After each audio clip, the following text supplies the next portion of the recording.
Ngucanio gatagati ka atongoria kaunti ya Nakuru igie kana tauni ino niyagiriire kwambatĩria ikĩro na gũtuo City nĩyoete mwerekera mwerũ.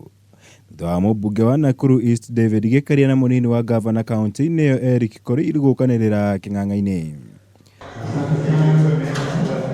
Kũringana na Gĩkaria, ũndũ ũyũ ũngĩkinyanĩra ũngĩcũngĩrĩria kwambatĩra kwa ngarama ya mũtũrĩre kũrĩ mũingĩ wa kaunti ya Nakuru. Ũndũ ũrĩa mwena-inĩ wake mũnini wa gavana ateanĩire ta mũhuhu ũtarĩ mũthingi o wothe. City ikikuja hata Nakuru West is not a city per se. Nakuru East ndio itafinyika zaidi. Na tunasema hivi kwa sababu tulipokuwa tunapeana maoni yetu, ikaambiwa kibanda kama ile imejengwa pale na yule mama ambaye anajisaidia itakuja iondolewe. Sasa ikiondolewa atafanya kazi wapi? Ile kitu tu mimi nataka kuomba Gĩkaria niwaambie wananchi ukweli. City ikifika sio ati kila kitu inapanda juu.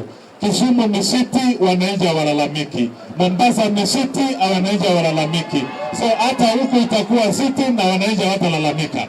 Tunataka uambie ukweli ndio wananchi, kwa sababu ni kiongozi wao, wajue ukisema wanaujua umesema ukweli.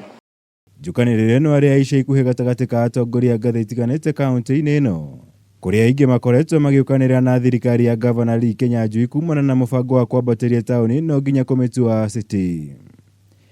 Kuna ripoti ambayo ililetwa kwa ofisi za gavana ya kusema sehemu ambazo zitabomolewa.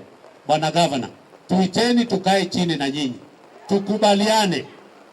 City ikiingia iwache watu wangu waendelee na biashara zao. Ili City ikifika, hata hii shida ya barabara ambazo tunaziongelea, hii maneno ya kusema tamaking, tutapata hela nyingi zaidi ya kutengeneza barabara zetu, tutapata hela nyingi zaidi za kutengeneza drainage mingi ili wananchi wapate ajira. Ngĩribotera Kameme TV, njĩtagwo Mwaura Wagunya.